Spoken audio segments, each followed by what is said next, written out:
Салам достор, бүгүн биз акушер-гинеколог Алмаз Макинжан уулу агай менен аборт тууралуу маектешебиз. Алдыда биз менен болуңуздар. Саламатсызбы агай, иштериңиз жакшыбы? Жакшы, Убакыт бөлүп бергениңиз үчүн абдан ыраазычылык билдиребиз. Агай, ушул бүгүн биз сизден аборт тууралуу кененирээк маалымат алууну чечтик. Алгач эле айтсаңыз, бул аборт деген өзү эмне? Аборт деген бул жана кош бойлуулукту алдырып салууда ар кандай себептер менен. Мисалы кээ бирлер жанагы үй бүлөнү пландаштыруу деген бар, пландаштырбай кокусунан болуп калган кош бойлуулук болуп калса, ошону алдырабыз деп кээ бир үй бүлөлөр чыгат. Же болбосо ар кандай шарттарга жараша шарттардын себебинен келген кош бойлуулук болуп калганда, же болбосо медициналык көргөзмөлөр болот, ар кандай социалдык деген дагы бар көргөзмөлөр, но основном көбүнчө медициналык көргөзмөлөр менен анан жанагы үй бүлөнүн же кош бойлуу аялдын өзүнүн каалоосу менен алынган немелер да. Учурда ушул аборттун кандай заманбап методдору бар? Учурда аборттун эң азыркы мындай безопасный деп коет. Орусча безопасный деген ал жана фармаборт деген бар. Дарылардын атайын дарылар болот, ошолорду колдонуп боюнан алдырганды ошол тиги коркунуч келтирбеген немеси да заманбап методу болуп эсептелет. Ага чейинки дагы немелер бар, жанагы башка түрлөрү бар, алар уже там инструменттердин жардамы менен кылынат да. Алар болсо, конечно, өзүнүн там осложнение деп жанагы ар кандай немелер бар. Манипуляция кылып атканда ошол ар кандай осложнение болуп калышы мүмкүн. Кийинки кош бойлуулукка зыян келтириши мүмкүн да. Эми вообще тиги тукумдуулугуна же жанагы репродуктивный немесине потенциал деп коет, ошого зыян келтириши мүмкүн. Ушул абортту канча мөөнөткө чейин жасаса болот өзү? Белгилүү бир мөөнөт белгиленген, мисалы кош бойлуулуктун ушунча мөөнөтүнө чейин конечно, аборттун жасаган өзүнүн немелери бар. Сроктор деп коет, жана мезгилдери бар.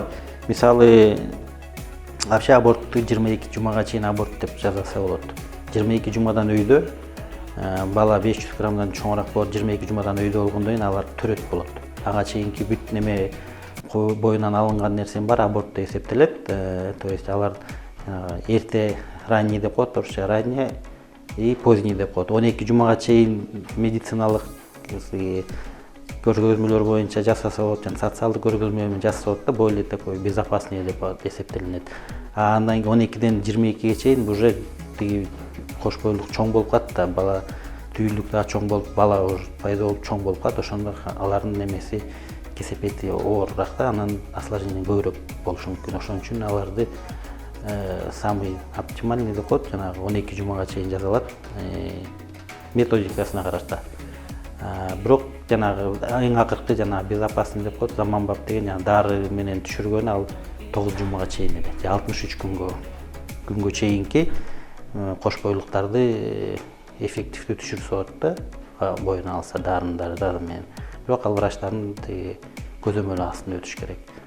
Дары дармек деп калбадыңызбы? Азыр кээ бир айымдар болсо ушул дарыгерге баргандан уялышабы же кандайдыр коптонушабы өз алдынча түшүргөнгө аракет кылат да. Бул кандайдыр бир ден соолугуна канчалык деңгээлде терс таасирин тийгизет?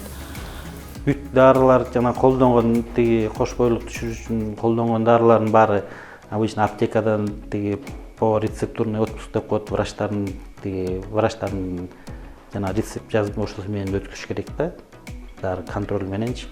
Эми анан ар кандай тиги айымдар ар кайсы жактан алып, там, то есть контрабандный дарыларды алып неметкен, эми ал уже аны тиги соответствующий немелер көзөмөлдөш керек да. Эми анткен болбойт.